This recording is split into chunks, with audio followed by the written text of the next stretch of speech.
Before we start the episode, I just want to take a quick second to thank our amazing patrons. So in the House of Earth, we have Rachel, Juliet Kurth, Andrew Stocchetti, Ali Silem, Alexander Eagleson, and Akiyaki. In the House of Stone, we have Tinkery, Melissa Russell, Jane Dominguez, Krisha Dolan, Brianna Rains, Aya Kimurkwan, Jane Dominguez, and Allison Connors. And I'd also like to say a special welcome to Tabitha King.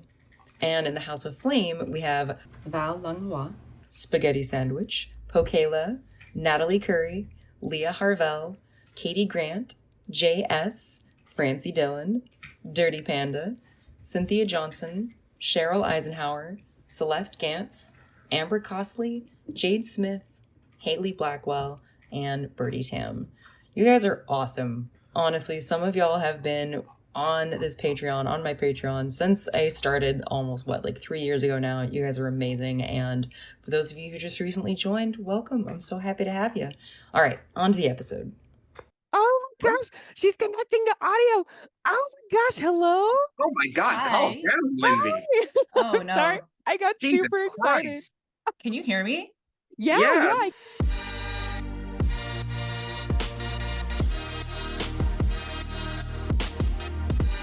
This is The Mud Peddlers, a podcast where two nerdy ceramic artists share the behind the scenes of their worlds of clay.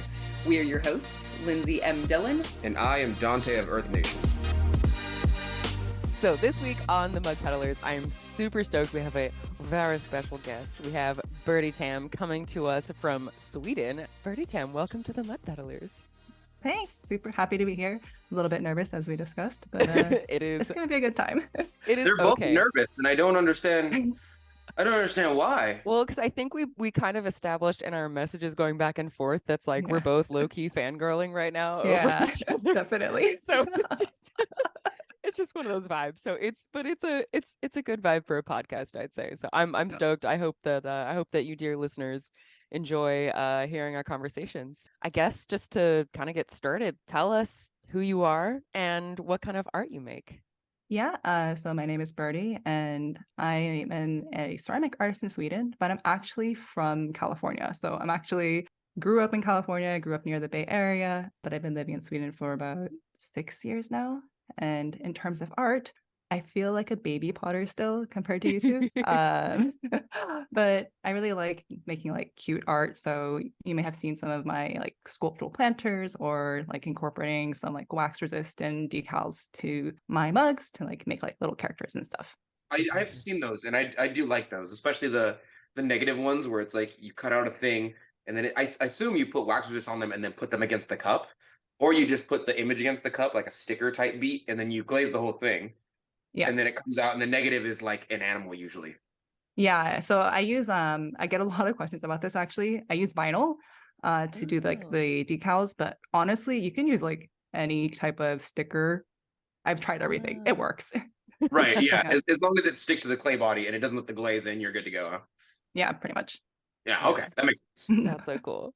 Yeah, honestly, your work has brought me so much joy over the years. I don't have any of your ceramic pieces yet, but I have like if you were to look back through like most of my bullet journals, 90% of my setups are like your monthly stickers that I get from your Patreon. So I'm just like your art fills my world with joy all the time. So I'm so happy. I'm glad that people use them, because sometimes I'm like, I wonder if they use them or if they hoard them, because I'm the person who hoards stickers. Oh, I just have them because I like them. I feel that. I recently, all right, so I know our listeners are not going to be able to see this, but I'm going to show you. So my partner got me this journal from Emerald Barkley, and I love it, but I don't want to put any stickers on the front because it's really pretty. So I put a few on the back, and then I also, because I was beginning to be hoarding an absurd number of stickers, I just put a bunch on the inner flaps. Because I am also kind of a sticker hoarder, but mostly just because I acquire so many that there's only so much I can use. Yeah. So anyway, my wife's one of those too. She supports like 2 or 3 people on Patreon, and she gets monthly stickers. So I finally bought her 2 or 3 sticker books because I was tired of stickers just being strewn around the house. But she still does not put the stickers in the sticker books that I bought her. They're still strewn around the house, and we still get 3 more every single month. And I'm like, all right. I'm the same way. I will admit, I'm like not the most organized person. So there will be stickers randomly in our home too. I feel that really hard. Also, I have to note as well, I love the picture you have in your background Oh of yeah. the D&D dice. Yeah, I Yes. saw A plus, A plus. It's funny because I did not plan that, but when the camera came on, I was like, oh, they're gonna appreciate this. Yes, absolutely, absolutely. So how did you come to your style? Because it's like, at least as long as I've been following you, you seem to have a pretty distinctive, like your style has changed a little bit, but it's like you've always kind of, you seem to have really embody like your own personal style. So it's like, did it take you a while to figure out what you wanted to make? Did you do a lot of experimenting when you first started getting into the arts? Because you've been working in clay for a couple years now, right? Or how long have you been working in clay now? So comparatively to others, I still feel very new. So I've been working with clay, I think, about 3 years Oh, now. 3 years. Okay. Time is weird. Yeah, I mean COVID. Yeah. And then it got Yeah, really I've been weird. took everybody down for a bit.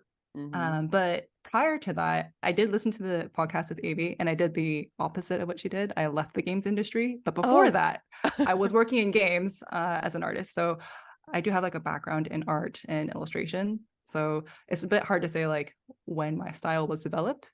So I kind of just carried that with me, I think, into my ceramic work, or at least tried to once I started kind of figuring things out. Yeah, that's actually something I've been really curious about, like what it's been like to translate your previous medium into this like new medium and like with a style that you know that you like. So what have been some of the biggest like challenges and biggest like victories of like, yes, Yeah. that it's like as you've begun working with clay these last few years? So it's interesting because when I first moved to Sweden, it was a very lonely time. So I started getting into crafting a lot, which is when I started making like physical things. Up until that point, it was just mainly like illustration or painting. So everything was like flat or digital. And then I started getting into like polymer clay and making like very, very small things. So that's like how I first started sculpting, I guess. Right. Yeah, besides like the one animation course I took in school where we had to do like sculpting with actual clay. Oh yeah. But since then I haven't done any. But it kind of got to the point where I realized that polymer clay is very limiting because of course it's very small, but it's also not food safe. And I really wanted to make like big things. Like I wanted to make like planters and like dishware and things that you could actually use that were kind of functional. Right. So then I took like a class and I was like, oh, this is like the thing. Hell yeah. Hell yeah. And that's kind of where it started. I don't know if I answered your question, but at least that's how I started getting into clay. Where was it difficult? Because I kind of remember following, because again, like that's part of the fun thing too, is like I remember when you like first kind of started getting into clay, or I think I started following you like maybe just after you started getting into clay. You were like just starting to post about it a little bit. And then it was so cool seeing you move from like a classroom sort of setting to then you had, because you have like your own like whole studio setup now, right? Now I do, but it was originally like classes, and then I became a part of a collective in our city. And then last year I moved into a studio. That was a big step up. I think I saw that post. You walked into like this big white room, and I was like, "Oh yeah, yeah." That's Dude, it was scary because like I had just quit my job because I was like, okay, I'm gonna try this. I just quit my job, and I had just been casually looking for like studio space, but hadn't planned to do it for another year. Okay. And then like this opportunity came up, and I'm like, I'm never gonna find a better space than this. So I moved in there a year earlier than I thought I would. Oh man. And it was Is it like a rent space, or is it like how does it work out for being there for you as far as like financially? Oh, it's a rented space, but I think I got a pretty good deal for like a basement. I'm like in a basement. I mean, this is the way. This is the way. Yeah, I got a basement. Yeah. Went for like the cheapest thing and the biggest thing I could get, which honestly worked out. And I just got really lucky, honestly. Like it wasn't even listed. I think I had been bothering the same people for a while about like, hey, do you have anything? And finally they were like, well, we do have this thing. And when I first went there, oh man, it was like covered in spiders. There was like a huge crack in the ground. There was no floor. Oh my God. Like it was bare bones, nothing. Crack. Yeah. Oh my God. So that was definitely an experience of trying to figure out how to make a studio when I honestly didn't know anything. I was such a noob. I respect the hell out of the fact that you did that though, because it's like I would say again, and listeners probably have heard me say this before, but like I think my perpetual thing that I struggle with is my sense of inadequacy and sense of like, oh, I have this thing that I want to do, but it's like all the like walking in and seeing a space that had a crack in the floor and a bunch of spiders, I would go like, I have no idea how to do this. I'm gonna walk away from this opportunity. Like I'm like 99% sure that's what I would have done, but I think it's really awesome that you were like, nah, I'm gonna figure this out. Like I'm gonna do this, and I think that's awesome. Honestly, like I feel like to make it, you kind of have to be a bit delusional. Like, oh, this is gonna Oh, be I like fine. that. I It's gonna like be that. fine. I'm gonna figure it out. Or a lot of the times, I'm like, I'll just let my future self figure it out, and then I Yeah. become my future self. That's Yeah. their problem. That's not your Yeah, problem. that's their problem. That's And not your yeah. I love that. I love that so much. That's the Yeah, work it's mentality of like, oh, y'all, one of the fridges looks like it's about to break. That sounds like a tomorrow crew thing. Yeah. And I got tomorrow off. That sounds like The a them prob- problem, not a me problem. Yeah, but then the problem if you're like your own business, right? Like you are the Yeah. now, and then you're like the tomorrow crew too. You're like, oh damn, past self like Yeah. really. But yeah, it was definitely a thing. Huge shout out to like your Discord though, Donte, because I went My on there for like help. Because I was like, what do I do? How do I set up a studio? And people like gave really good tips. Everyone was like, get tons of shelves. You'll need more shelves than you ever need, think you Yeah. need. Get tons of buckets. And I was Yeah. like, okay, I'm gonna do that. But it No, was really they're helpful. cool. I started it out. I even have like an Ask Dante section where if you have a really complicated pottery question, but it's so strange how many of them have really good expertise in fields that I would never even imagine. We have a couple blacksmiths on there. We have like woodworkers on there. And they answer questions before I even answer them. So I'll be at work, and by the time someone has asked a question, someone else will have had answered it for me, even if it's directly in my wheelhouse based off of a video that I had already posted. So they're amazing. No, shout out to the Discord. Yeah, seriously. I should probably go back there sooner or later. Well, it's okay. I always list your Discord. The link to join your Discord is always in the show notes of the podcast. So Thank you. you're good. You're good. So I desperately want to know more about what it is like working in Sweden. And Yeah. like you had mentioned right before we hopped on about like listening to the previous episode that we did of the Mud Peddlers of talking about the like work hustle culture. What is it like being an What artist is in that Sweden? like over there? Like, do you have hustle culture over there? Oh, it is so different. So I just recently caught up on the Mud Peddlers. I didn't realize how many episodes I had missed, so I like basically binged this week. Oh. And like between the pottery myths one and then the financials one, I was like, oh man, it is a different game in the US now. Or I guess not even now, it's just a different game. It's just so when I first moved here, I moved here for work actually. So I went from working in a company in New York to working in a company in Stockholm. I'm like, I hope I don't make anyone mad. But when I first moved here, I remember thinking like, oh man, Swedish people are so lazy. And like, but because like they would come in at work like on time, right? But then they would leave like if it was like an 8 to 5 day, 8 to 6 day, they would leave straight at 6 and they were gone. Like you could reach them by email. They just left on time. If they went on holiday, they just shut off all their emails like bye. I was like, oh man, like we still have work to do. Like, and like, I remember it was really hard when I first worked here because like the way that they treat work is just so different than the way that I treated work. And I know that this wasn't just me. It was many other American expats or British expats or just people who came from cultures where working was like the thing. It was really hard to integrate into Swedish culture because they just didn't look at work the same. And now living here for so long, I realized that they were indeed not lazy. They just had it figured out. Yes. Oh my God. Like they had the work-life balance figured out. Like they worked to live, they didn't live to work. And like it's different. Like the hustle culture in the US is maddening. And I still have that a bit in me, like being American and Asian. Like there is like, oh, the money is like the important thing. And so my partner is Swedish, and it's interesting because he's the kind of person who will give things out for free. He'll like make tools and then just like give them out for free. And I'm like, you could like monetize that, you could make some money on that. And he's like, no, he's like, I don't want to monetize my hobbies. And he just wants to like do things for fun, and like money is not even on his mind. And I remember Oh my like God. I was like, I don't get it.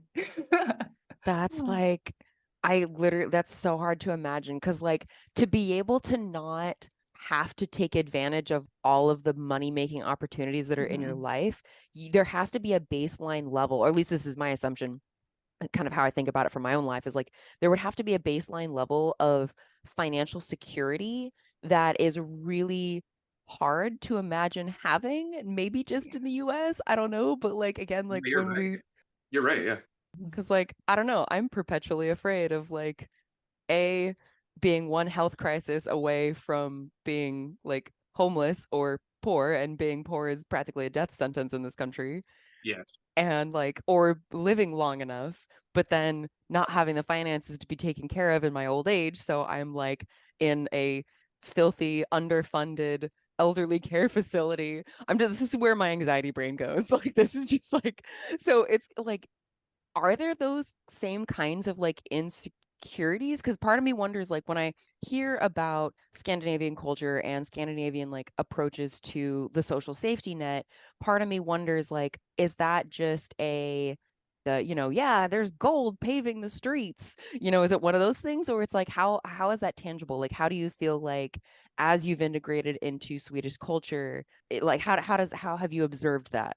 Yeah, that's Yeah. my question too, because I wonder if the system in place in Sweden is better than America in that it allows for the mindset that your husband has, or if like they just don't have. Is it that they culturally are set apart from hustle culture, or is it that the system takes care of them enough to where they don't have to worry about money as much? Whereas for us, we're like, we have to, or else we die. Oh, it feels really weird to be like the one who's like talking about Sweden, especially as like an American. But I will try to do my best to represent my fellow Swedes. Um, but I do think that people here are just more relaxed, honestly. I think the social safety net really helps. It's things like if you get sick, you're not going to go bankrupt. And like Oh my God. even just that alone is like a huge pressure. It's also things like they have a lot of things in place for just like if you get sick and stuff like that, like you could take like sick leave. And I don't know, I think that people here are just more at ease because they trust that the government will help them. Now, I say that and I feel like someone's going to come at me because like of course there are people who are going to hustle. That's just how it is. There are going to be people who do that. But I know that at least for me, especially when I quit my job, like that was one of the things I was really worried about is like, am I going to be able to pay the bills? And honestly, like listening to you guys talk about finances and like healthcare in the finance episode, like it just reinforces the idea that honestly, like I don't know if I could have my business in the US because I think I would be just constantly stressed out. Yeah. Because Yeah, everything what? is there so expensive. We are that for Yeah. sure. When did you first start thinking about going full time as an artist? And then like what was it that finally made you go like, okay, this is something that I can do? I used to work for the company named King, who does Candy Crush, very big company. Oh, Yeah. hell yeah. I worked there for many years. And when I quit that job, I had been thinking like, oh, maybe I will try doing this full time. I don't know. I quit at a time when I wasn't really happy working there. And I was thinking like what other possibilities there could be. That's when I first like kind of seriously thinking about it. But it wasn't until like I then went into my next job, whose company name I will not say. They could find it. But that's the company that made me like, okay, I'm done. And it was a lot of just like disorganization, lots of meetings. Oh my God, the meetings. Like like this could have been an email was like the thing that was constantly on my mind. But I think it was because of that company though, and all the meetings and like all the time I felt like I was wasting working on someone else's stuff that I was like, I think I need to try this. And it was more like FOMO. It was like fear of missing out, honestly, Oh. of what I could be doing. Like, and honestly, one of the really big things is I was listening to a book by Guy Raz, and he Oh. does like How I Built This, that podcast. He has a book, and there was a part in his book that he was just talking about like how entrepreneurs start, and there was like a quote that just kind of stuck with me, which was like, the risk wasn't leaving, but the risk was staying. Mm. And I was like, oh man, I'm like that's, oh, that like hit home. So I didn't quit my job like right away. I went like, I think you did the same thing, Lindsay. Like I went part-time and then I quit. Yeah. Yeah. So that's kind of how it went. How long were you doing part-time before you made the final leave? I think about 6 months or so. Nice. And my manager knew. So, and he was supportive for the most part. That's really nice. Which made That's it a really lot nice. easier. But I think that it was really just, I felt like I just wanted to give it a try. I just wanted to give it a go. Yeah. And I was very scared because I was like, man, I make a lot of money at this company. It is real cushy for not doing very much work. Yes. Oh And God. I miss that sometimes, Yeah. but I don't know if I could go back. I don't know. Yeah, there's What was- definitely a trade-off where you're like, this is making enough money, and I'm relatively comfortable on a survival level, but I do hate this place. Honestly, if I could do what you do, Dante, like, and have like a job that I liked while also doing pottery on the side, that would have been the best of both worlds. Like, I know Yeah. some people are like, oh, I just want to quit my job and do pottery. And it sounds really romantic, but there's a lot of work that goes into running a Yeah. business. And Yeah. if It is you not work, good romantic. yeah, if you work for someone, man, you got a lot. Yeah. The safety. Yeah. Well, The- the thing that I've always been taught is like, don't go to your next job until you have a next job, you know? Like, so if I were to ever quit the job that I have now, I would have to have not only a better paying, but a more comfortable environment and a more secure place in a company in order for me to be there. And this place is like a mom and pop shop that got too big where I work at. So I've been pretty comfortable there, and I'm like one of the heavy players. Like I order the food and I order the bread and I make sure everything's accounted for and I organize the fridge. Like if I left, it would be a difficult time for at least a month before they have Oh, to wow. help me, or it would make the workload go heavier on someone else's terms. So you're right. I do work at a fairly comfortable place for me, even though it is a large workload. The rest of it is just me being a workaholic. Is just part of the American late stage capitalism hustle culture that I have in my bloodline. Yeah. Do you think that you would be a workaholic if you didn't live in the US? Yeah, no, definitely. I'm sure this is like, my mom always goes, it's just trauma, because she's like unlearning this in her life. But she's like, yeah, I passed it down to you, because there wasn't a single moment where like, if you were watching TV, I was cleaning 2 jobs and cleaning the house, because she was a single mother. So like, by the time I got to my teenage years, I'm like, that's how a household is run. You must work yourself to the bone and clean the house. The world is on your shoulders, and everyone else's shoulders are weak. Oh God. They can't carry the world like you can. So even now, like I wake up at a certain time and I clean the house, and then I do the pottery thing, even on my days off. And then on Wednesday, I tell my wife, all right, what are we doing for the house? Are we gonna clean an area? Are we gonna hang up shelves? Like yesterday, we vacuumed. Like we did a thing while the baby was at my mom's house. For Halloween, I sat here and I threw while kids took candy from my bowl. I was like, this is production time. I'm not just gonna sit here. Wait, you So, were like, throwing while they were like, hey, trick or treat. yes, absolutely. Oh my gosh. The 6 mugs in front of me are here right now, and that took me like 30 minutes. And then I was like, all right, I'm done throwing. Let's go back in the house. Like this is wasted time. I have that in my blood for sure. Oh, And I don't know if it's compounded by the American, but like if I lived in Japan or Sweden or somewhere where that's like a tiny bit more relaxed with the hustle culture, then I would probably still be this way, but just to not like such a large degree. But I would I'd be 75% of this still. Oh man. My house would be more clean for sure. I don't think I would be. I think right now I feel like my attitude towards hustle culture is kind of in between you, Birdie, and you, Donte, because there was a year, oh God, this must have been 5-6 years ago now. It was a while ago, but I I had a season where I was doing so much stuff back to back. I was so stressed that I was like, I would literally rather not do ceramics as a career than have another season like this. Oh So, my Yeah. God. and I feel lucky that like my dad did a fair amount of traveling when he was younger. So it's like he kind of told me, you know, about some of those cultural differences between like America and Europe. It's like his whole thing was like, yeah, you're in America for a career, but if you want a life, you live in Europe, you know? Sure. And I was like, oh, damn. So it's like I feel like I've had a bit of a balance, but like again, the struggle is then like, what am I giving up? And in that case, for me, it's largely like money, which I talked about on the finances episode, Yeah. where it's like I feel overall really happy about the work-life balance that I have, but the expense with that is then my finances. So it's like, okay, how do I jigsaw this puzzle? I think that's part of the reason why almost every YouTube financial video is about how you make passive income, is because Yeah. we're consistently looking for a way to live while not spending our life simultaneously. And Mhm. it's difficult because really we're working to have the relaxed mentality of Europe, but they're just like ahead of the game. They're just like, we don't go to the first step that causes us stress and heart attack. Yeah. Like we're good. Actually, Um, speaking of which, that reminds me of something else I wanted to ask you about, Birdie. We were also talking about social media stuff, but Oh. like you do, I feel like you're so active on social media. Like you have your Instagram, you have like TikTok, if I remember correctly, you have like your Yeah. newsletter that you send out. And again, like each one kind of has a little bit of a different flair.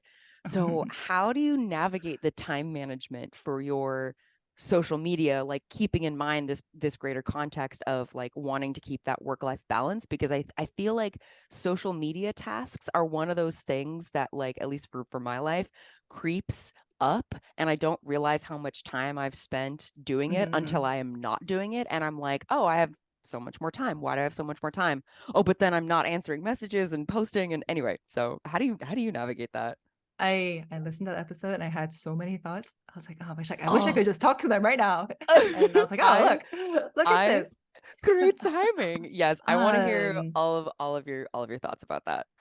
so it is definitely a balance, I think. I'm like, I don't even know where to start. So social media is definitely a game, and it's a game you have to really stay on the ball for, I think, if Mm, that's what you want to do. But mhm, I think you mentioned this, like being good on social media does not mean yet you're a successful artist. They are two mm, very, very, very different things. And I think that putting them into like the same level of like success, especially as an artist, is like it's just it doesn't matter. That said, with social media, so I make the majority of my income from selling things that are seen on social media. So my main platform is Ah. Instagram and maintaining my Instagram. And I had tried to do like TikTok and YouTube and Twitter. And then there's like Blue Sky now Oh and my like all the gosh. things. And it's a lot. But in terms of balancing, I think you really have to find a good balance. So when I was first starting, I used to post every single day on Instagram. And Oh wow. keep in mind, like, yeah, Instagram back then was a very different ballgame. It Mhm. is not the same now. And growing my follower count was like the most important thing to me at the time. Ah. Now, as I had grown my business and started doing like more ceramics, I got to a point where I realized I was spending so much time on social media advertising my ceramics, but I didn't have any ceramics to sell. So I was like advertising Oh. something I didn't have. And I was like, oh, something's got to change because I was spending like so much time on social media and not enough time making that I've kind of switched that mindset this year to spend more time making and less time on social media. So recently I've actually only been posting, I think, like once a week, Oh, nice. which is a huge change for me. But honestly, like when it comes down to like numbers and even with my like follower count, it's still growing a bit, but it did stagnate for a while. I think like too many people attribute success to follower count when honestly that doesn't translate to sales. Yeah, Yeah. true. Like Big true. Yeah. it's not the same thing. Like especially like for people who like do like a lot of cons and stuff like that. They're busy being at cons. They don't have time to be on social media. Yeah, Yeah. Yeah. 100%. Or like yeah, and as like makers who make handmade things, like the problem I was having, if you're not making things to sell, like what are you advertising? So that's Yeah. definitely been a learning thing this year Oh to try to man. figure out. I have a very Uh, large problem with wanting to make stuff more than I want to post stuff. yeah. And I also Mhm. have a compounding problem of things that are impressive to me are not impressive to other people, for sure. Oh. So like if I develop the right glaze with the right flux ratio with the this and the that, I'm like, this is the perfect glaze until I find a good one, of course. But people are like, oh, that's a nice blue, and then they just put it back down. And I'm like, well, I spent a lot of time making that glaze. And the other part is that like I'm far more into categorizing my stuff from my own notes and putting them on Glazy and putting them in my own personal glaze notes and keeping glaze combinations and XYZ and XYZ. I don't care if other people see that, like, Mm. but I have to figure out a way to contentivize it, if that's a word I can use. Yes, Turn it, Yeah. contentivize. I like that. turn it into content, essentially. Yeah. It's true. So what I Like, often do is I end up taking YouTube videos, clipping them, and then being like, I guess that's content. And like it's really hard to balance those three of like, am I making enough? Am I showing people what I'm making so I can sell it? And am I keeping notes so that I can make it again and reproduce said work? Yeah. and that's hard. No, but with like the content thing, I had tried to do YouTube for a while. I was trying to do like a YouTube video a week, which Mhm. like people who do that, like Dante, I think you do that. I don't know It's how hard. you do it. I It's skip hard. sometimes. I skip sometimes. Yeah. It's a lot of work, and like people who do all the things, I would consider them more on the content creator side, because content creation is like a whole job in itself, and I'm only one Yeah. person. I agree. I wasn't sleeping Yeah. very much. Oh But, man. but like making content, and actually, the thing that killed me the most was the fact that everything I was making, I had the mindset of, oh, this is content. I should film it. Oh, the lighting is bad. Maybe I'll do it tomorrow instead. Yeah. And then I Yeah. just wouldn't do anything. And I was Dude. Oh, Yeah. that's All of oh my winter. God. All of winter has no natural sunlight, and natural sunlight is the perfect thing to penetrate the glaze matrix, so you can bounce off of like the inside and like bounce back, and you can really see into the glaze itself. So if you make a glaze that has some type of like multi-dimensional, has like the multiple things, facets to it, you're like, oh, I can't see it right now because it's winter. oh, it's winter like 9 months out of the year here. So that's just my life. Oh my God. I made Yes. this there's a phase separation, but you can't see the different phases because the sun's not out. Yeah.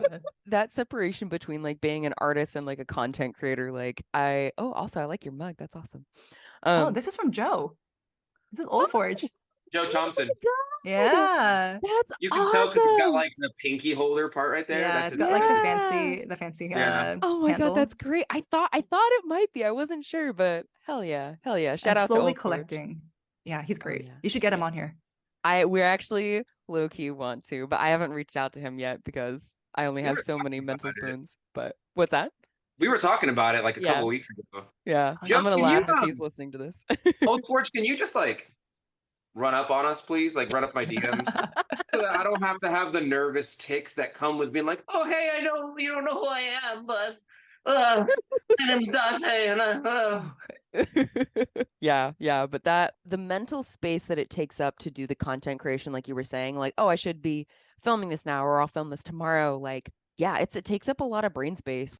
Have you noticed a difference either in terms of sales or anything since because you said you've been kind of reducing the amount that you've been posting for the last like year, right? Mhm. Have you noticed much of a difference? Because you've also been doing, at least from what I understand, you've been doing more like in-person events too, right? Or at least that's kind of what I've seen, like the Christmas markets or the holiday markets that you do. So I actually have been reducing the number of markets. But the Oh. perception is that I do a lot of Christmas markets because that's like the one that I do every year now. Oh, okay, yeah. And that one is actually my biggest event. So that's like the Christmas market in Malmö, where I live. Uh-huh. And that one is 4 weeks long, Oh, 4 days, wow. 4 days a week. Yeah. So That's intense. yeah, So and do it's you cold sell because it's all outside. your stuff there? Like you sell Sorry? everything there? I sell a lot of things there, but in-person events are like a whole other beast, especially when you're selling like locally and not at a con. Cons are a different thing. Con people are awesome. Oh yeah. Yeah, Oh yeah. they're cool. Yeah. But I'm selling like on the street to like locals who are walking by or like tourists and stuff like that. And Uh-huh. so the stress actually comes from having to I usually develop like a specific line of ceramics for Ah. markets, which is very stressful. Because honestly, like, and I get this, like, people who are passing by who don't know you, like, aren't going to suddenly drop like $85 on a mug. Like, Yeah. like I wouldn't do that. Like, and you would need time to think about that, right? So Yeah. I'm trying right now to make something that's like a lot cheaper and easier for like me to produce and also for Mhm. people to enjoy, which has also been a challenge. Yes, you were talking about ornaments, how that's like something that is that like a line that you're developing for that particular event? Yeah, actually, so I wouldn't have done this if it wasn't for the clay, but I have this amazing like brown clay that when you fire it with transparent looks like gingerbread. So Oh, Oh, yeah, that's that's the only reason why perfect. I'm doing it. It looks like gingerbread. So I'm but the trying to make frosting like, glaze. yeah, so I'm trying to make like gingerbread ornaments That's and I'm cute as really excited about them. hell. Yeah. Oh my God. Okay, so there's another thing I've been curious about. I didn't put on the list of questions, but I'm meaning to ask about it. Mhm. How long have you had your Patreon as well? Because like that's one of the things that, again, I love your monthly goodies that I like literally my mom will also like she knows because I have all Oh. my mail sent to my mom's house because I live in an apartment and like the mail situation's kind of not great. So I send everything to my mom's house and she's like, "Oh, Lindsay, you got your letter Oh. this month." And I'm like, so I'm super curious about how you've structured and how you've like spent time on Patreon because in my mind that's Mhm. also kind of like another branch of social media because but it also is great because again it can like count towards your income. So it's so how have you navigated running your Patreon? So I think I've had Patreon, I'm pretty sure it's 3 years. Sorry, I'm just like totally blanking out because my boyfriend just started like microwaving food. Oh, what's he making? So I could like, I don't know. Tell him we say hi. He's actually seen a lot of your videos, Dante. So before we I'm sorry. get on the I'm so Patreon sorry. thing, I actually learned a lot of what I know in terms of pottery from Dante's channel. That's Like wild. I binge watched that like back to back when I was first starting out because I didn't have like proper teachers. Yeah. So I watched that like here's how to throw a mug, Yeah. centering for beginners. Like I watched the shit out of that. So It's a big problem, to be honest with you. Like the amount of people who don't have access to teachers, not only because of their economic status or situation, but also because they don't live in an area. Like I live in the city, so I have 3 pottery shops and 3 pottery studios around me and my house right now. Like if you don't have that, then you no. don't have a teacher, and the internet's kind of a way to connect everybody in that facet. Also, there's so much misinformation and disinformation on the internet for Yeah. stuff that it's wild. So I was like, I'm just gonna create this channel and hopefully people figure it out. And I'm glad that I'm Well, glad I that appreciate it. I'm the Set me out this gateway path. drug teacher for It's sure. true. Sorry. On No, Patreon. no worries. So were you asking specifically like how I manage it, or what do you mean? Like Yeah, like anything specific? so specifically I get okay, so the thing I'm most curious about is and again, like the idea of doing like a monthly thing in the letter, I totally learned that from you because Oh, that was really? something that I enjoyed so much about your Patreon because I think like one of the things that can be tricky, and Dante and I have talked about this a little bit, I'm sure you've heard on some of the other episodes of like what's can be tricky about Patreon is that a lot of the times folks want to contribute, but they don't always like, and I do this myself, we don't always like check in and like look at the content at the like Patreon only content that Mhm. people are creating. So the in-person newsletter is kind of a nice way to be like, hey, like you don't have to do anything to get this specialized content. Like I'm literally Mhm. sending it to you.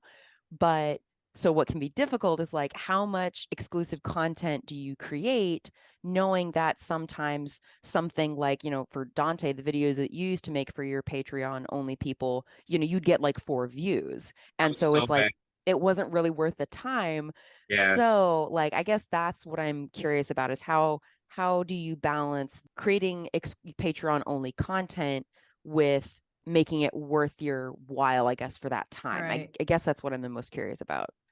So the Patreon stuff was actually a way for me to do more illustration, encourage me to do more illustration. Oh. So it was like, oh, like this is dedicated time to being able to do some illustration work while also hustling on it and finding Preach, some income preach. from the work I'm making, which feels bad when I say it now. No, honestly, But I'm kind of in that same boat. Like that was the yeah, thing was like, yeah, anyway. but I mean, it was like double benefit. It was like, oh, like I get to do some illustration work and also get to share it with people who like it as well. And my Mm-hmm. Patreon has changed quite a lot over the years. And one of the biggest things, actually, though, which I think is important to say, is that the way that YouTubers use Patreon and the way that artists who are like illustrators use Patreon are very different. I Yeah. think that I see a lot of people who support YouTubers just cuz, and they don't Yeah. really expect anything back, right? They just like Ah. they just support them. I think that when you go into like the illustration side and a lot of like artists, I don't know if you know her, like Apple Cheeks, she's like one of the really big ones. But a lot of these artists do so many things on their Patreon. I'm like, I don't even know how you guys manage it. They'll do things like, yeah, like an exclusive video. They will do like a podcast. They will do like a sticker sheet, like full illustration thing. Like here's an entire set of stuff. Like here's, I mean, I feel like I do the minimum. I try. Oh my I God. I try to do things. I recently did start including like a monthly update podcast, which is just like, which feels a little bit weird now to say it because just me talking.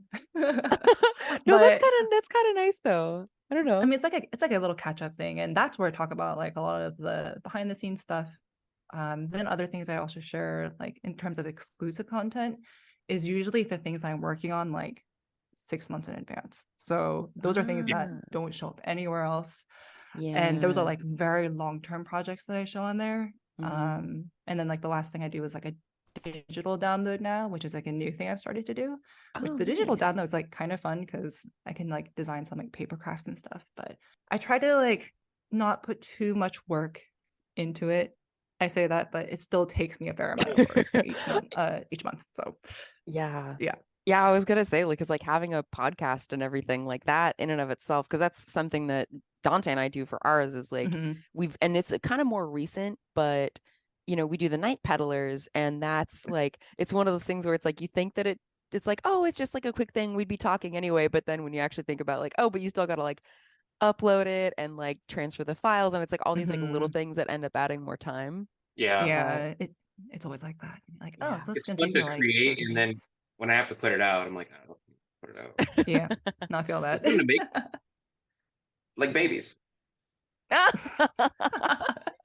I'm sorry.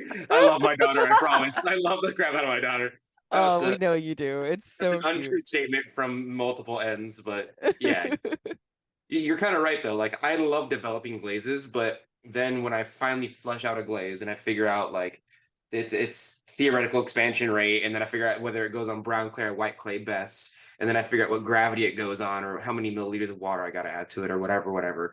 Then I'm like, crap, now I got to write it all down, but I just want pretty red. I just want Yeah. red. I don't want to write it down. And then I have to share it with like, I have a little group of glaze people, and then I share it with them, and then they improve on it. And then, I got to decide whether I'm going to make it public or not. I don't want to do all that.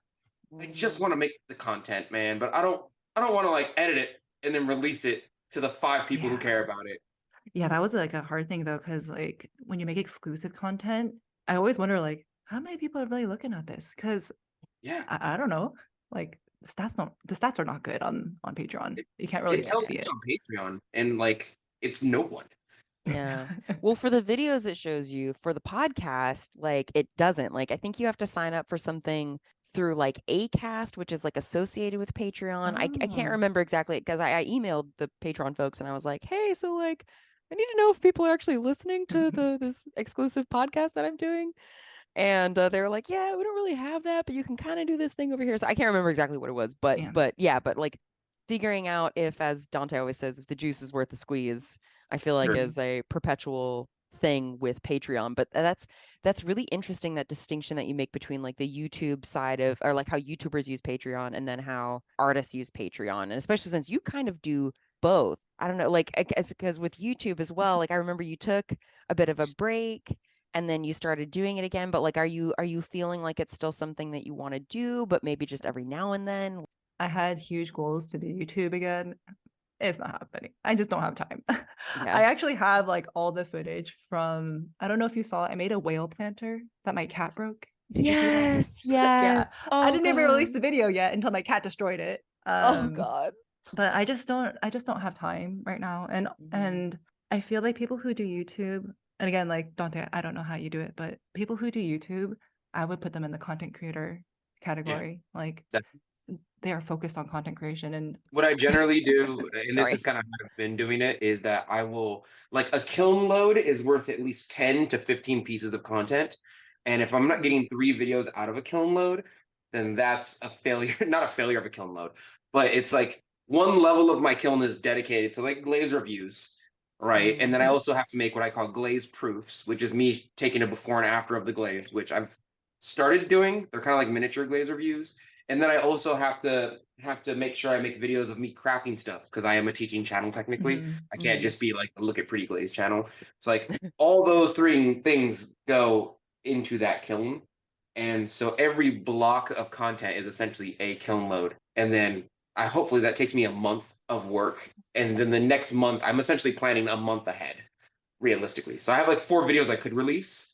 But then, like, I have a baby, and then I have like to teach classes, and then I want to develop glazes, and of course I'm gearing up for winter right now, and then like I got to go to the Thanksgiving thing, and I have to do all that. So sometimes I think like this Thursday or Saturday was Halloween. What's today? Yesterday Wednesday. was Halloween. Right. So right. So I did not release a video this Saturday like I usually do because it was so close to the holiday that my statistics told me like people don't be watching stuff on the holidays anyway. They're usually out with their families. So it's a waste of content for you to put it out unless it's a reel, because then people at their family blah blah blahs usually scroll on their phones anyway. Like it tells me like just don't do a video this week, it's not worth it. And it's usually right, but that's essentially how I do it. I have to stay a month ahead of the content creation if I want to be able to do stuff that I like to do. Essentially, like, I have a video on hump throwing for like intermediate potters. That's not out yet, but that's only because I couldn't release it this week because yeah. I'm taking notes about how to like create more content for YouTube, because honestly, if I could, I think I would just make one of a kind pieces. Like that's all I would make. Just one of a kind pieces and document the whole thing and just do that. But yeah. I would make no money. I would be so poor. No, I think you do great because you have fantastic lighting, and like this is kind of a bug with me, and don't tell the other content creators. But like I feel like I put so much work and information into my videos, and then somebody just has like a white studio with ASMR. They don't give you any information at all. It's just them wedging and going like on the camera, and they have billions of views.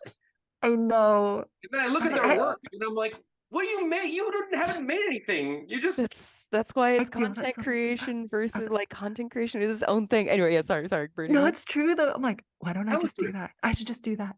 You should. You just need good. You need a white background studio for all the people who dress in beige. You know, the beige target people. And then you basically need to like get a really good camera and make sure it has a great sound. You don't have to make anything, but in the thumbnail, you make sure you put something, and you don't have to show it during the video, and you're good. You're fine. I don't know. Maybe I'll change it up next year, because it would be nice to start making like some more one of a kind pieces and just like sculptural stuff. And what would you make if you had like, let's say you got like a grant, $100,000. Bruce Wayne grants. Let's say you have Bruce Wayne. Yes, Bruce Wayne levels of grants. What would you make? Like, what kind of sculptural stuff would you make? Oh, I don't know. I think I would just wait. Do I have a big kiln? I would buy a really big kiln first of all, so I could actually make some big stuff. Like a walk-in kiln, like a human size. Yeah, like one of them huge ones, so I could just like put really big things in it. Because like I don't know if I really like plants. I've been really into plants recently, and it's very hard to find fun planters. And I think I would just want to make some really big, fun planters that are just like one of a kind, one-off pieces that are something I will never make again. I think that would be really fun. I'm just imagining like I could see like this huge thing with like all your characters with like different little plants and stuff. I am a newbie plant mom. So yeah. I wish I could give you some plants. I have like way too many now. Oh my gosh. Well, I'll tell you what, if I'm ever in Sweden, I'll hit you up. So if Ensika ever goes to Sweden, we'll meet up with you. The year that Ensika was in California, I wish I had known sooner, because I think like I could have gone around that time. I missed out. So hopefully they'll go back again and I'll know ahead of time, but that would be a lot of fun. Yeah. From my experience, they usually have it on the East Coast, and that one time everyone freaked out because it was on the West Coast that one time, and they were like, oh, it's in California this time. Because evidently ClayCon West is usually meant for us, and then it's the Ensika itself is usually held over there like by New York and all that. Well, I don't know. I mean, a few years ago I think they kind of switch it, because like it was in Portland maybe 5 or 6 years ago, And then I think they kind of go back and forth a little bit. At least that's kind of what I've observed. Fair. But yeah, but ClayCon West is another like big one out here. But yeah, Birdie, I would have died if I got to meet you in person. I would be like even more fangirly than I am right now. So I would have to apologize in advance. I mean, it's possible it could happen that we could meet because, I mean, my fam is still in California. I still try to go back there like once a year. So Oh my God. it could be a thing. That would be awesome. That'd be awesome. Dante's over here just like, get it together, guys. Get it together. Oh, no, I don't know. I think I already said it. Like, I was so nervous to talk to you too, though, because it's like, well, okay, Donte, you don't understand. I watched your video. I watched your videos so much. Like, it's kind of like unreal right now that I'm even talking to you too. I exist in the third dimension, I promise. It's weird. Oh my gosh. Oh my gosh.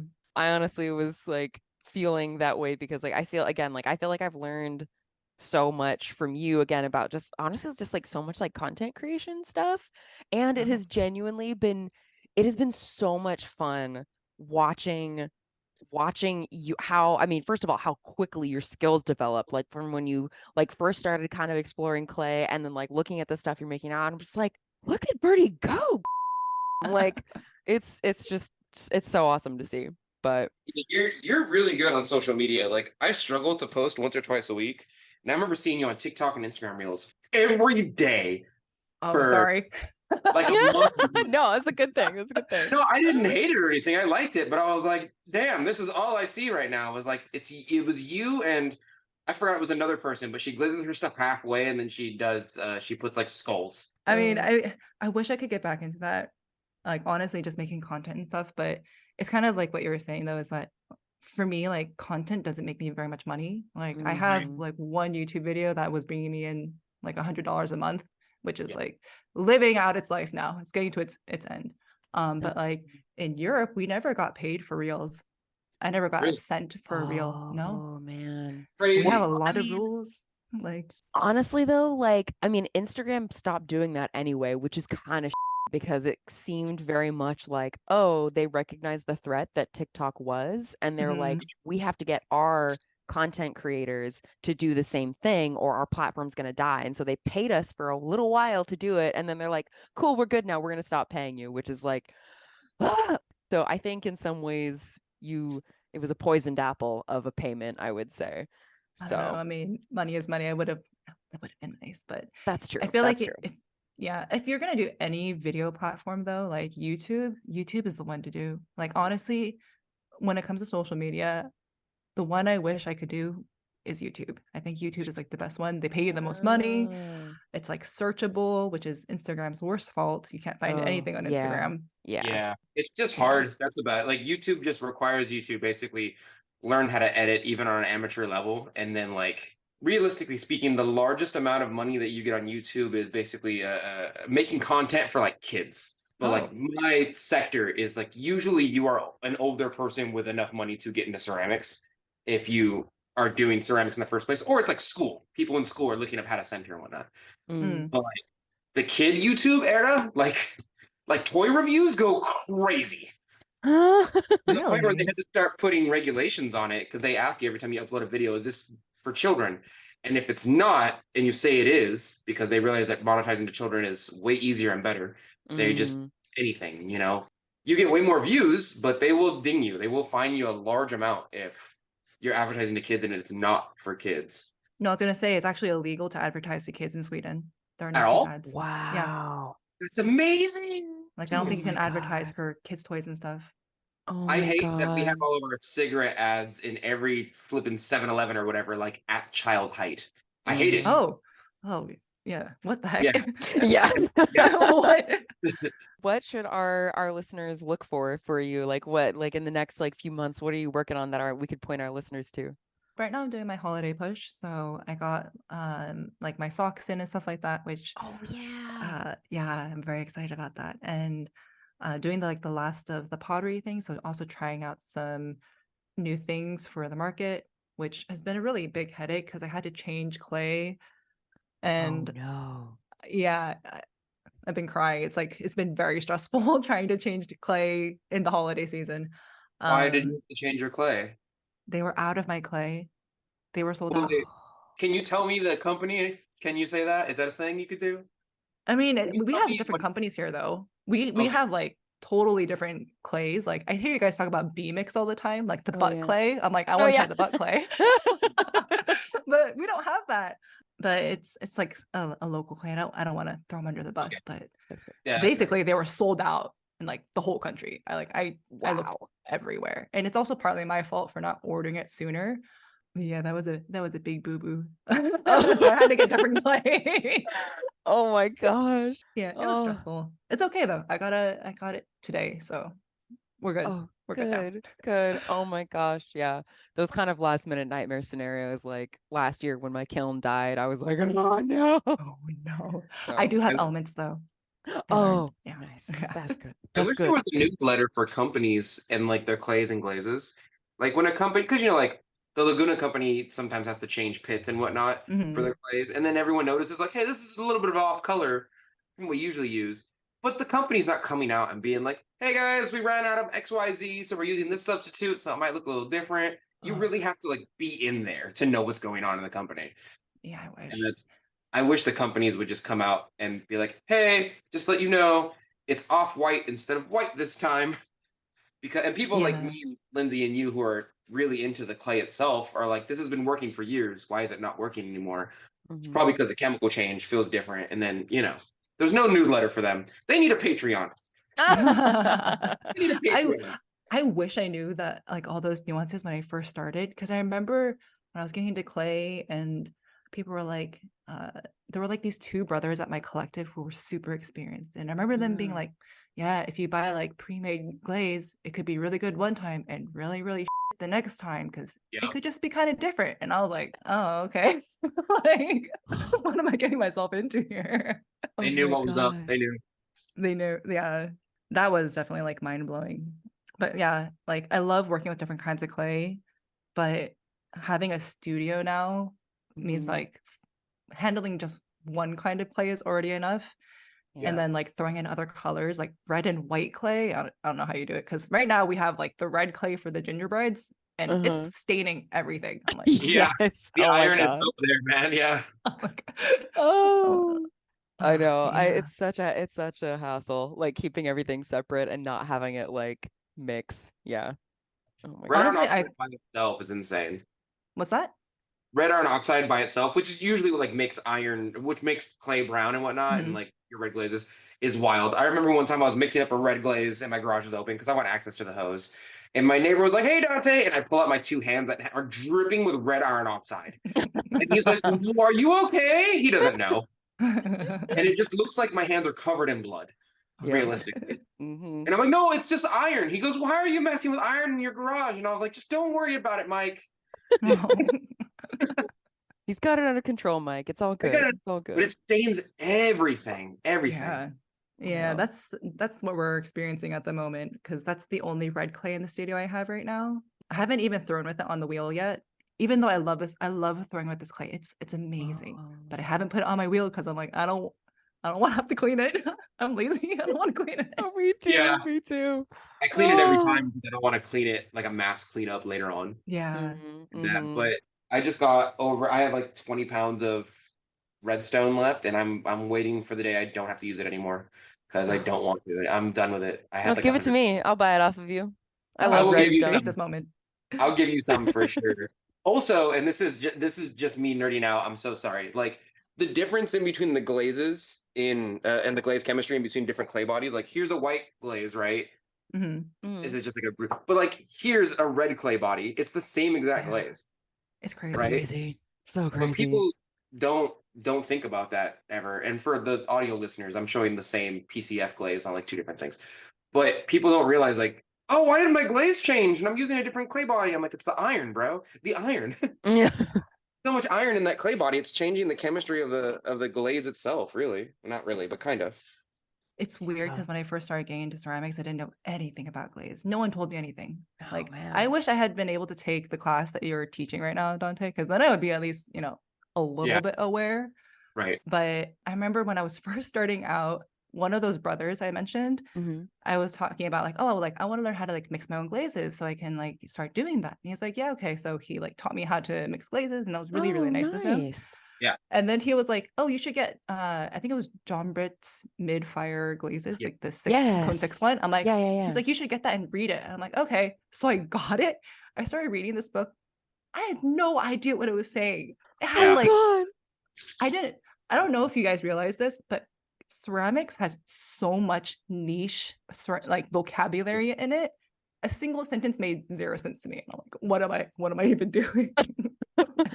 Yeah, it seems like there needs to be a very, very intro level of like glaze chemistry stuff, or just like glaze like development, because when you hear terms like specific gravity or like hydrometer or even like cone, it's like unless somebody has taught you that and taught you like the anyway. No, it's a whole thing. It's tricky. Give me a couple of years, I'll handle it. Give me Okay. All right. Thanks, bro. Yeah, we're just I'll gonna either put that make on a your book or a shoulders. class, and I'll sell it online. Give me a second. Okay. All right. It is interesting though that you mentioned cones, because cones are not a thing in Europe. Really? Yeah. What do you just use the temperatures, or like They just use the temperature, and it blows my mind. They're like, this fires between 12 oh sorry, I only know Celsius. Oh, that's fine. But it's like No, it's like It's more accurate. 1240 to like 1300, and I'm like, there's a big range. Yeah. And also, like, how long do I hold it for? Do I just let it drop? Like, yeah. No one, and I remember going to NCECA, and I didn't pose the question correctly, but I have found that the high majority of glazes, especially bottle glazes, have such a wide firing range that the cones almost don't matter. Like if you go to cone 4 glaze, you can fire it to cone 7. A lot of cone 04s go to like cone 5. Not all of them, but a lot of them do. And the firing ranges are so wild because realistically, heat is just a form of energy, and it just needs enough energy to complete a chemical reaction. But once it completes the chemical reaction, after that, it's all visual effects. It's all like how you want it to look. So if you want blue versus red, that's how you're working the energy, or the heat work rather, the energy work. Well, like I can put Amico glazes inside of a cone 7 kiln, and it'll usually be fine because they're so damn stable. It's almost like cones don't exist to a certain degree. Certainly not in Sweden. Well, they just have the firing range, but they have the Celsius temperatures. But like the difference between 12 and 1400, 1200 and 1400 Celsius is wild to us Americans. But that's a great, like if you put that on a bottle, that's like cone 1 to cone whatever. Right? It's insane. Yeah, you just need enough heat. That's all you need. That's a lot. Yeah, I mean, my usual glaze though is very interesting though, because my kiln has almost like 1 or 2 cone difference almost between the top and the bottom. It can be so hot on the bottom of mine. Wow. It's huge. And I have like a blue-green glaze, and it can range everything from like nice green to like deep blue. And I'm like, all right, well, it's gonna be somewhere in there. Yeah. Yeah. And the older the kiln, the more difference it has too. So like my kiln's a little hotter on the bottom, but it's relatively still new. I know when it gets older, I'm gonna have to put all this stuff that needs more heat at the bottom. I know that. Oh yeah, I'm right there right now because mine is also really hot on the bottom. Oh yeah. And I think I'm gonna have to start like moving things around so that all the hot things that need to be hot are down there, because it is a big difference. Yeah. Now we're just nerding out about it's so nice because it's like, honestly, your podcast is so great because I think you mentioned this like a sense of community and stuff like that, but it really is. Ever since moving out of my collective, I don't really have these conversations anymore, especially like when the more experienced potters moved away and stuff. It was like, oh, they always move away, dude. Yeah. Oh, they always move away. They're always like, I have to go take care of some shit. Sorry. And they leave for a year, and then they come back with more knowledge, and then they share it with you, and you're like, that's gonna take me 3 more years to figure out. But with this like ceramics though, it's like you don't know what you don't know. So I don't even know what to ask sometimes. Like, I didn't even know that was a thing. That's so true. I didn't realize how much I missed the community aspect, because I used to volunteer at Sacramento City College a couple times a week, before the pandemic. And it's like now I'm trying to decide how much to go back, because it's like in terms of the, again, efficiency of my time, it's kind of tricky. But yeah, that community aspect is nice. Like I feel very lucky that like Donte and I get to nerd out about pottery literally every week for the podcast. So it works. And it's like, I think, like I remember, what is it, Paul Blaze, his podcast, the Potter's Cast, their kind of catchphrase from what I remember is, is picking up where the art degree left off. And I love that because like, not only again for so much of like arts education, there's like so many of those like nitty gritty like business side things that like I love talking about. I mean, like we've talked so much just about social media and content creation in this episode, but then there's all the like, oh yeah, like as the kiln ages, like it's going to get hotter on the bottom, so how do you navigate the temperature differences? And so yeah, I guess I just really appreciate being able to have these conversations. So Yeah, no, and it I'm makes a glad you huge enjoy difference. listening. No, it really like introduces me to like new ideas and stuff like that, or just things I hadn't thought about or hadn't heard of even. Because otherwise, I'm not going to be exposed to those things. Like the only way I'm going to get that is if I happen to see it on social media Yeah. by chance. But other than that, it's like, how am I going to know that? There's also like the god of the gaps for information and disinformation online. Like the amount of people that I see on Facebook is like 80% of them will just throw out a random like, oh yeah, I heard this one old potter from Apple Hill say that if you put it in your dishwasher, it'll leach the. No, it won't. What's in your dishwasher? Acid? Like what's going on with your dishwasher? But like, so that then encourages the other like 20% to really figure out what's going on. And they take classes and they kind of read books and, you know, they put that information out there. But the amount of people just like misinformation does spread online where you see like a title and then you just believe the title without sourcing it or fact checking it is also exists in the ceramic art world. Right. So you really have to get your sources right. Yeah. I do a lot of reading now just about ceramics. Like I was just reading all about clay bodies because of the problems I was running into with my clay. So spend a lot of mornings reading about how to like change my kiln schedule and stuff. So I'm actually firing a glaze test right now. Fingers crossed it works, but we'll see. Yeah. Oh, kiln God's blessing upon you. Yeah. I had to like email the manufacturer and be like, hey, what's going on? And actually he gave me pretty good tips. He was like, oh, when you get to like 600 centigrade, you should like hold it there to let the outgassing happen more. Oh, okay. Because I work with a lot of like speckled bodies and they have a lot of like stuff in it. Were you getting like bloating issues or? Yeah. So my new clay was getting like, it looked disgusting on the bottom. It was like, what's wrong with it? So I need to fix that problem because I bought a lot of that clay. I had that problem a few years back, and they pretty much told me the same thing. There's a lot of impurities in the clay body that make it the color it is that we like. And because of that, we have to hold it. I forget whether it's in the bisque or in the glaze, but it needs to be held at a certain degree to let all those impurities out. And he was like, yeah, make sure you like take the top plug in your kiln out to let the impurities out. Let the, make sure you heat it up at this degree and this degree. And it's different for like every impurity. We have a glaze here. We have a clay here called Black Mountain. But the reason it's black is because it has a stupid large amount of iron and impurities in it, or like manganese dioxide or whatever. And those count as impurities.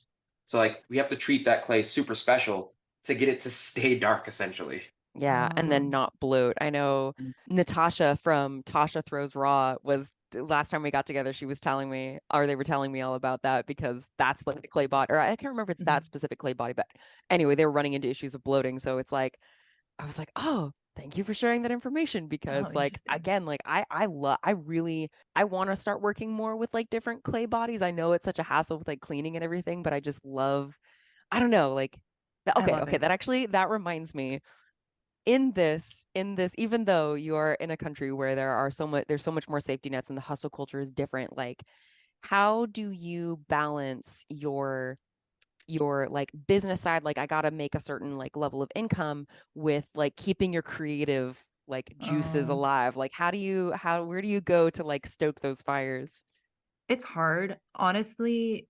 So the main line of work that I have right now with the blue and the inverse, the print, like the decal on it, that was actually a result of me trying to make easier work because all of the sculptural pieces I was making took me so long. They took me so long, and they were all different. So also listing them was also like way more time to do. So I needed something that was more like staple that I could produce more easily and also just give me a bit more like stability instead of having to like make new things constantly. But it's definitely a challenge. Right now I'm trying to develop like lines of work. I think some people are really good at it, but like making like lines of work would be really cool. So actually for Chinese New Year, next year's gonna be the year of the dragon. So I'm really hoping to make like dragon inspired pieces for the year. Yes. I'm really excited about that, but I haven't had time to do the R&D for it.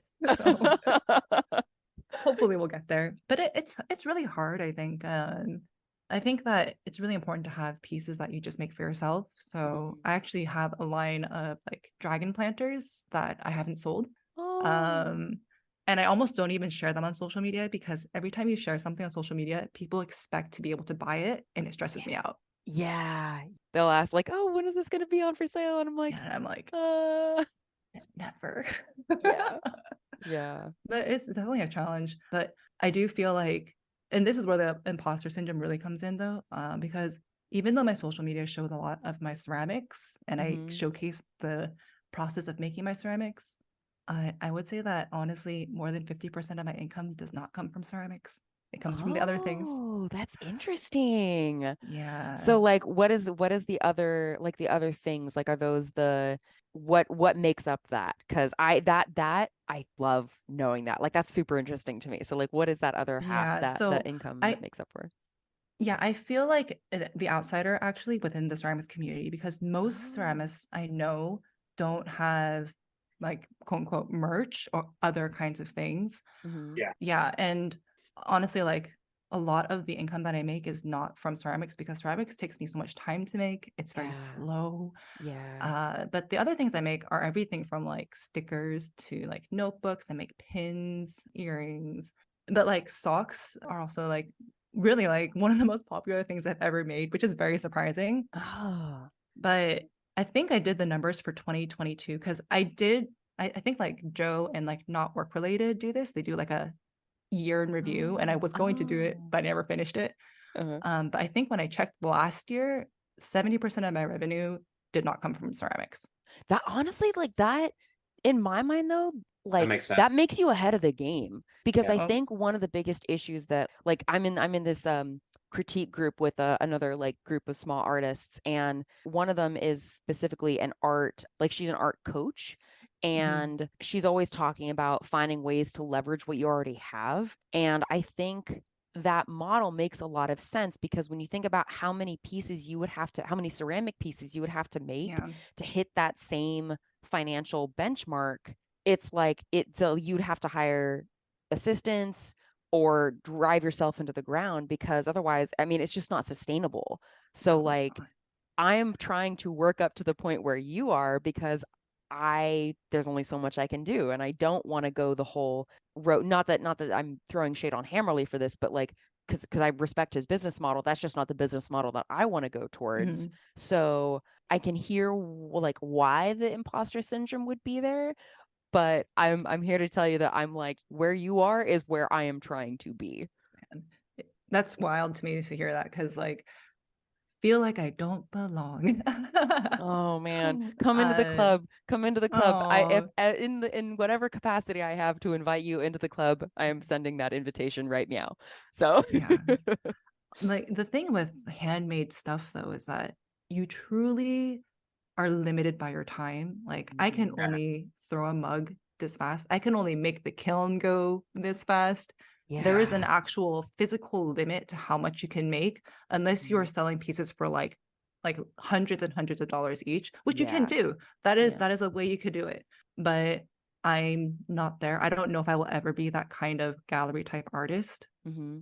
I just physically can't work that much, right? So there had Yeah. to be other things had to give. And I think it also helped that I made these other things first, and then the ceramics were a thing that came after. Yeah. Yeah. Uh, Yeah. but my social media is a lie because I rarely ever show the other things. I think that's okay. Oh, this makes me so happy because it's like all this kind of stuff is like why I really wanted to like have you on as a guest because I think the way that you've developed your business is, I mean, again, I can't speak to how common it is, but to me, from what I've seen, it's really unique and it's really like different than the kind of artists that I normally hear about, or like the perception that at least I have of other artists is that like ceramics is their main thing and that's where most of their money comes from. But Mhm. that's just like, oh, I'm so happy right now. So yeah, sorry.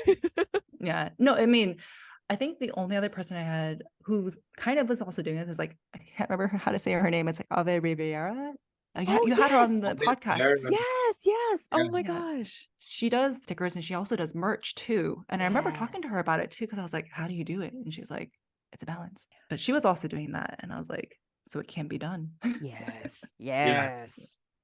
Yeah, it can be done, and it seems like the way to do it because, again, like you're saying, there's only so much you can make as a single Yeah. human being. Like, There's just a way to do everything, and you realize it can be done. Like you're saying, like once you see someone else do it, you're like, oh, so it can be done for sure. It's just there's a system that has to be in place, and I just don't know the system yet. yeah.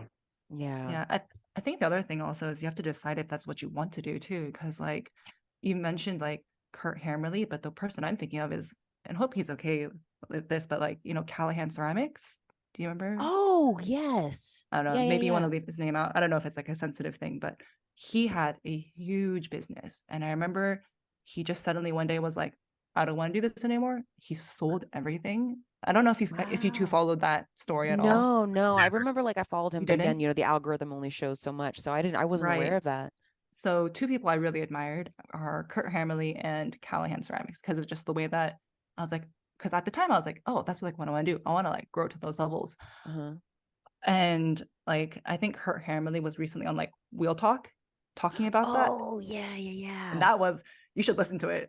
Okay. Because that one's interesting of like the things that he encountered that were challenging and how it went. But the other ceramic artist I'm thinking of, I think he had like a whole team. He had rented out the whole warehouse. He had the whole system in line. And I remember he was just like, don't want to do it anymore. Sold everything, sold the warehouse, sold all the equipment, and just like went solo. I don't know what the story is behind that, but I remember thinking like, that is a bold move and I admire that because he realized Yeah. it wasn't what he wanted. And so he did something about it. I think about those two a lot because I see that as a possible path. And then I'm deciding whether or not I would really want that. And I'm not really sure. I mean, Yeah. because there Yeah. really are so many different options. So much of it is kind of like, again, like with social media, do you want to focus more on like the creation of the things themselves or more on the content creation? I mean, there's so many different ways to like build a business and just live your life in general that it's like everyone has their own ideal Tetris combination of their life, and it's figuring out like what works for you and then just also acquiring the skills to make that happen is like a thing Yeah. too. And then Yeah. just life and privilege and all those other things too. But Skills and equipment for sure. yeah. Like once I figured out silk screening, I was like, oh, okay. Well, like before that, I just thought that I would have to painstakingly draw or carve everything into a cup or whatever. You know what I mean? Mhm. And like people do love images on cups, and cups sell the most. They so do. Yeah. They do. they sure do. Cups are the Uh, t-shirt of the mug of the ceramics world. Yeah. I want to make merch sooner or later, but like they're gonna be sassy, definitely. You could Excellent. honestly like I think one of the easiest ways for people to get into merch, and I know not everyone's gonna be a huge fan of this, but if you look into like ship on demand, super Oh. like basically like no investment cost to you, but you can like try out things like I don't know if people know what ship on like was it drop shipping? Yeah, drop shipping. I think? Yeah. So that'd be programs like Printful. Yeah, there's a couple different, I'm completely spacing on the companies, but yeah, so essentially like you provide the imaging and they can put it Mhm. on like shirts and clocks and shower curtains and whatever, Yeah, Yeah. like you- that could be a thing if you wanted to do shirts. Like Yeah. that's a super easy way to do it. How did you choose what companies? Like, do you have any that you'd recommend? Because that's another thing where I get a lot of choice paralysis. For drop shipping or Yeah, or Or what? or like maybe more like how you do it, because you actually because how do you do it? Because you order the merchandise, right? Like Oh, you I don't don't do do drop drop shipping shipping anymore. You don't do drop shipping. Okay, but that's how you started out. What made you want to switch? So I tried it out last year. Uh-huh. No, I tried it out this year. The accounting for it though is crazy for me. I hate doing the accounting, so I stopped doing it. Okay. But I think I used Printify. Printify had some really good deals on there. I think Printful is a very popular one. But I would say just like Google search like print on demand. The only thing with print on demand is I think you have to have your own website. So it's not like Redbubble. You have to okay, still like yeah. link it to like your Shopify or your Etsy or something like that. Yeah, Squarespace Gotcha. has one like that too, where they're like, "Do you want merch?" And you say yes, and they give you a drop ship thing like that. Oh Mm. yeah, I forget that Squarespace has that. Squarespace has a think bunch of that- little plugins like that. Oh, Patreon does too, I think now, actually. Oh yeah, they just started. I yeah. believe. The Yeah. rates, I've actually looked up the rates on those. They're kind of like, woo, they take a lot. It feels like they take a lot. Oh, But I also haven't done yeah. a whole lot of comparison. I just wanted to check in on the time because I know we originally said that it was going to be like an hour. And I know that, again, with the scheduling, your schedule is super busy. So I wanted to check in. Oh no, I'm good right now. I cleared out my Okay. evening, so I have like a little bit of time to like relax. Oh, good. Which is very Okay. All nice. right. Okay, So it's good. up to you too.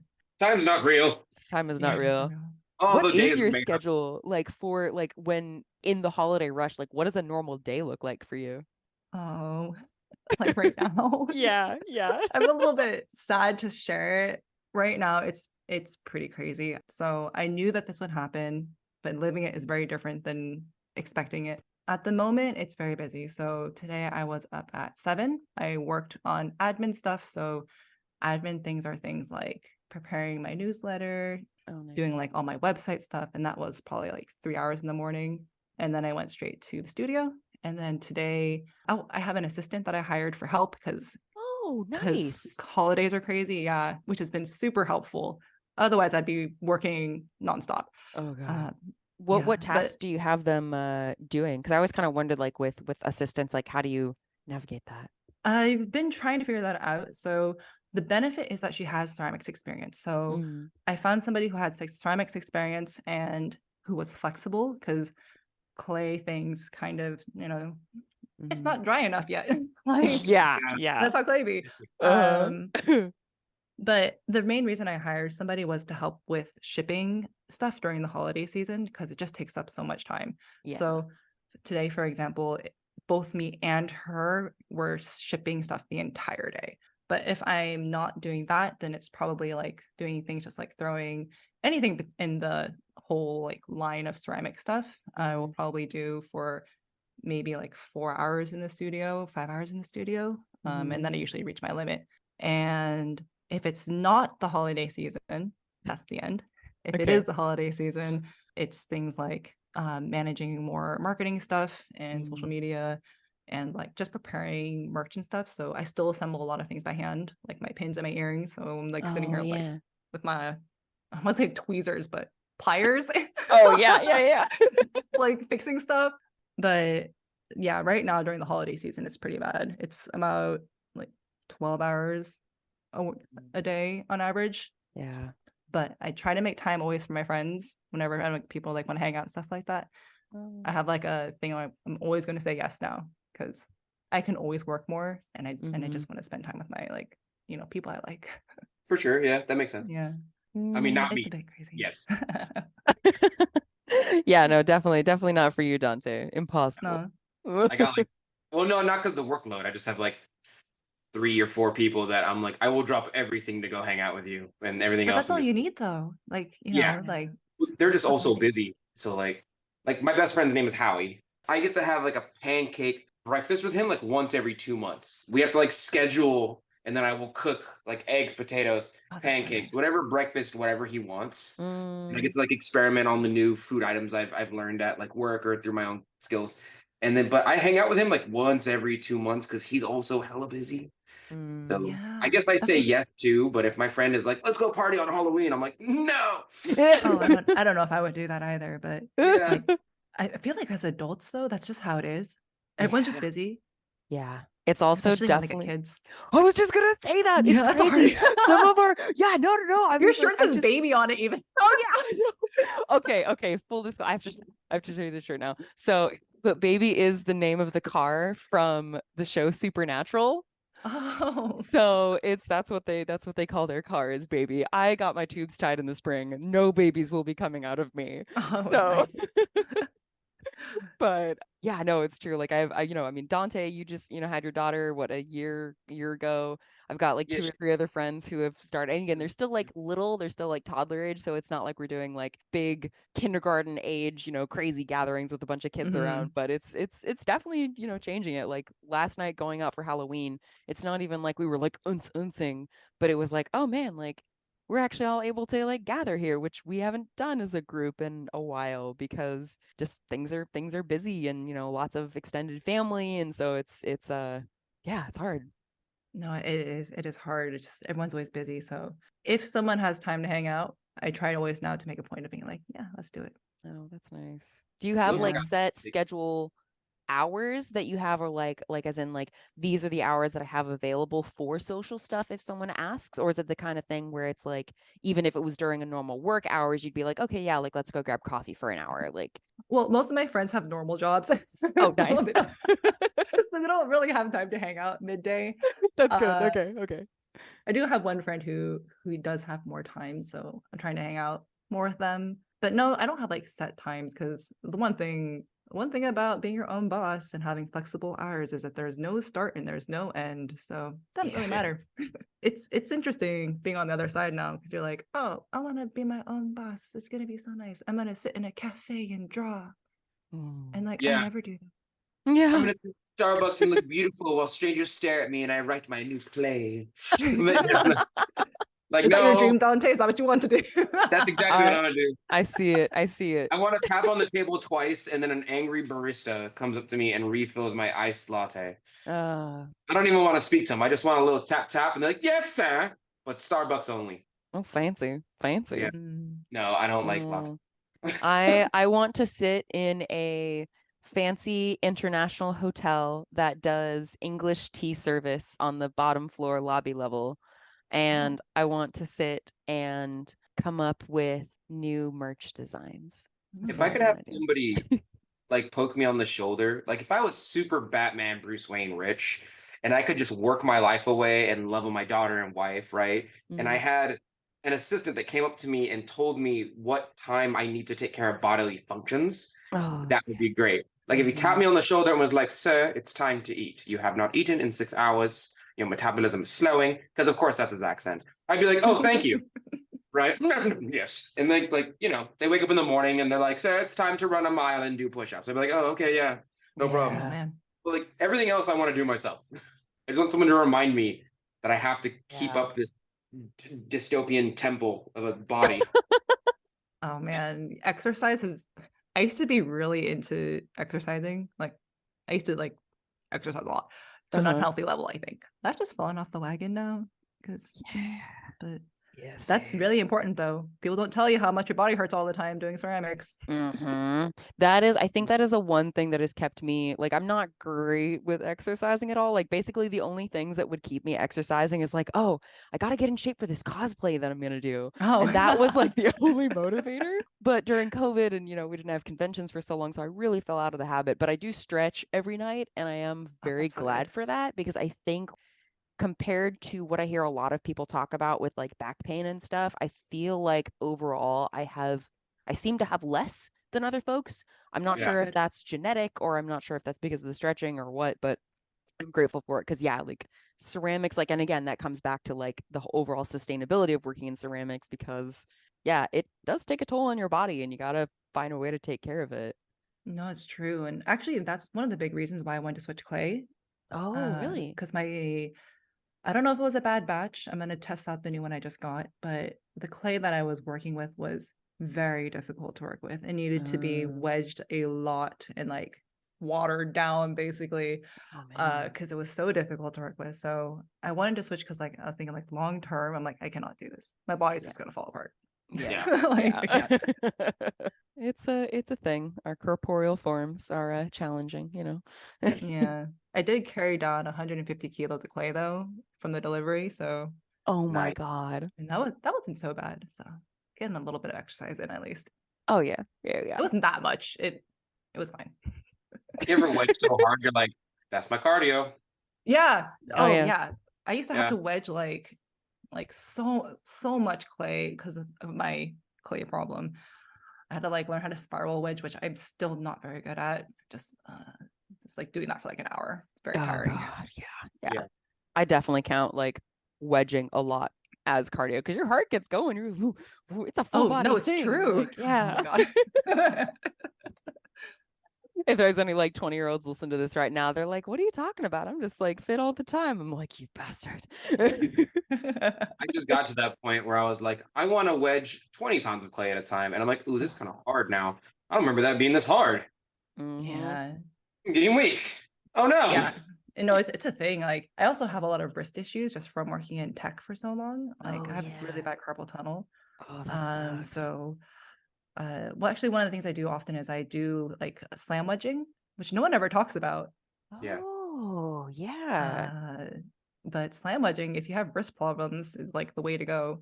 I just actually recorded an episode of like whether you should wedge or not, because there's an amount of people out there who are like, you don't have to wedge, the company does it for you. And then I address the myth of that and whether it's true or false. And technically, it's true. You really don't have to, because it does all the things that you're worried about. But like, people don't categorize hitting your clay, slamming your clay, coning up and down on the wheel as wedging. So when they say you don't have to wedge, they mean you don't have to ram's head and spiral wedge. But the same people who are like, you don't really have to wedge, they're wedging in some way, shape, or form. You're coning up and down the wheel, you're slam wedging. But slam wedging is like you're applying energy to the clay, and the clay is helping it realign the clay platelets, right? Like, and it's smoothing out, and you're warming up the clay, like you're wedging. Yeah. So like, it 100% works, especially if you have like body issues. Yeah, that's been really nice when you have to like do a lot of clay at once. That's been a saver. How when you do like a batch these days, like how many do you make in like a set? Because you were talking about wanting to develop like bodies of work or lines rather. Yeah, I actually think I throw very slowly compared to other people. So, like I've seen like other people, I'm like, oh man, they fast. I'm slow. I feel that way whenever I watch Becca from Real Talk of Five Lines Pottery. Man, she just gets it done. She's a production potter. Like that's part of her she's job. a production potter though. Yeah. I wanted to be a production potter. I'm like, this is all I want to do. I just want to throw pots. And then I'm No. like, my bod's gonna fall apart. I can't do it. No. Yes. For like lines of work though, I haven't really done many lines of work recently. Okay. The only one I can think of off the top of my head is I did like a Year of the Tiger set of like tiger mugs. And I haven't made those since. They were like limited edition. And I think I made like 20 or 30 of those ones. Oh, nice. But I think that'd be kind of cool to do. Again, it's like, you're like, oh, that's a really cool idea. And then you do it, you're like, no. Oh, not for me. And then you do it, you're like, yeah, you're like, not all day. Yeah, like I would love to do slip casting. I really want to try slip casting, which I think Lindsey, you do too, right? I have been trying to, it's been on my list for like forever. I finally bought some slip, so I'm slowly getting there. But yeah, I want to do slip casting for those, like, because I feel like, again, like you're talking about those sculptural pieces, for those pieces that are able to be slip cast, like in terms of their design, there's not like a lot of undercuts. It would, I think, save a lot of time. So it's definitely something that I would like to get into. Yeah, me too. But like, I'm right there with you. I bought the slip also. Yeah, I got slip. Yeah, I'm like, I'm working my way. Oh my You just god! gotta figure out how to make the cast, and then after that, it's I've done it once, and to my knowledge, it's like the hard part's making and getting the cast, and then you can kind of buy a slip, and then you have your clay problems, of course. But then like you got to make sure that it's just tight for a day, and then you reopen it and be careful with it, and you're good. Yeah, I think we're overthinking it, Lindsey. I think you're right. I think you're right, Birdie. I think this is usually how it goes. I overthink things, and then Donte tells me to just do it.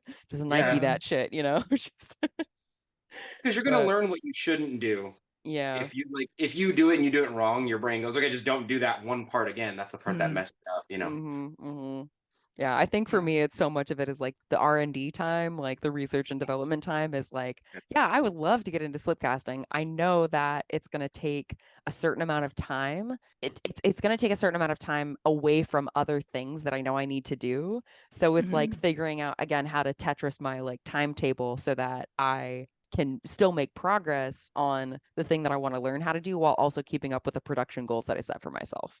No, you know? that's a really big thing, was like the R&D and stuff like that, which is why I had been holding off on trying new clay, because it is a process to try a new clay. But at least for me right now, I do have scheduled in R&D time for like the end of December and the month of January. So I'm gonna try to do the subcasting stuff and like try to develop the new line of work, whatever that is. But I think like putting in dedicated R&D time is really important. I know it's like, oh, I'm not making like much money, but the income will come later once you figure it out. Yes. Yeah. Yes.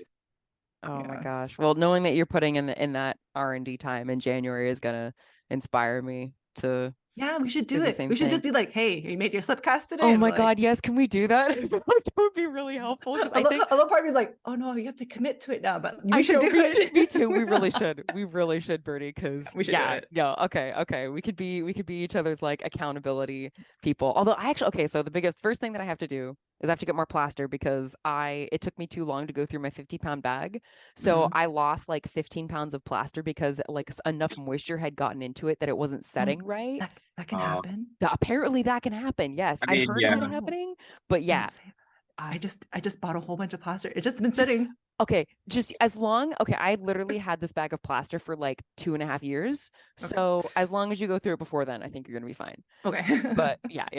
But yeah, I have to buy more plaster. But yeah, and I think just like in general, I've realized over the many years that having outside pressures, I really, really need that for like meeting certain goals because otherwise it's just I get into a groove of like, oh, I know what I need to do. I go into the studio, I throw a bunch of stuff, or I'm trimming a bunch of stuff, or I'm filming a bit and then, trimming more things. And it's so easy to get into that mindset and get into that groove. And then anything that juts you out of that is like, no, it's so comfortable, But No, anyway, it's but true. having outside support. So talking about community, No, it's true though. Like having outside deadlines is really important, I think, especially if you're somebody who needs that. Like things Yeah. like me signing up for my studio before I was ready was the push. I was like, well, if I sign up for it, I have to figure it out. And then it's things like Yeah. signing up for cons, and I'm like signing up for in-person events are things that I commit to, and I have to show up. Yes. Yeah. Right? Yes. You can't back out. You're in Mhm. it. What's think the convention scene like in Sweden? Is there It's one? so there is. It's just everything in Europe, especially like, and then I say like Europe and not the UK because UK is a whole different market over there. But it's there, but it's nowhere near like American cons. So we have like Narcon, which is the one that I did this year in the summer, and that's the biggest cosplay event I think in Sweden Oh, or cool. possibly even in Europe. And yeah, we made pretty good money that weekend. But if I compare that to something like, and the only other con I've been to is Comic-Con San Diego. Oh, wow. That's And to like compare it to something like that is like, oh, this is like small beans. it's more manageable beans though, it feels like San Diego Yeah. Comic-Con. I've never been myself, but like I see the videos and it's just like, oh my God, it's just Oh, you should go. nuts. It's fun. I really want to go. I really want to I go. used to live in San Diego, so we would go every year. Oh, nice. Oh I my love God. San Diego so much. Oh, you guys should go. You guys should go. Let's go. And like, am I gonna get in trouble for saying this? Maybe just leave this part out. So if you can't get tickets, this is what you do. Okay, Uh-huh. it's a lot of fun. It's massive. It's crazy. Last thing I'll ask for our dear listeners, tell people where they can find your work, where they can follow you, and yeah, give us the details so they can go look at more of your work. Yeah. So you can find me mainly on Instagram at birdietam.art, and which is also the website URL. So birdietam.art. And I think I'm on YouTube as just Birdie Tam. If you just Google it, you can probably find me. Hopefully. All right, and we'll list everything in the show notes as well. So yeah, so people will send them your way. I mean, not that you need it. You've got so many followers, but I really I hope people have enjoyed listening. It has been so much fun talking to you. Oh my God. It's been really fun talking to you too. I'm sorry I kept you both. Hopefully it wasn't too bad. Oh my gosh, no, not at all. I'm It's- glad you had It's the fine. I time. just have to Like, pee real bad. That's about Oh, it. dude, you should just go. Not here, but go.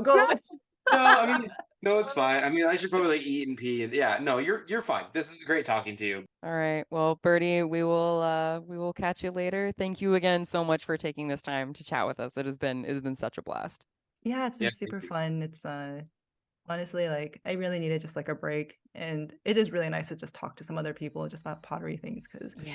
it is so such niche knowledge, right? Yeah. Yeah. Uh, Yeah. Like other people just like don't even know what it is. You're like, oh, okay, well, Yeah. Yeah. We need to It's a geek good out thing with and our I don't know fellow people. yeah. Yeah.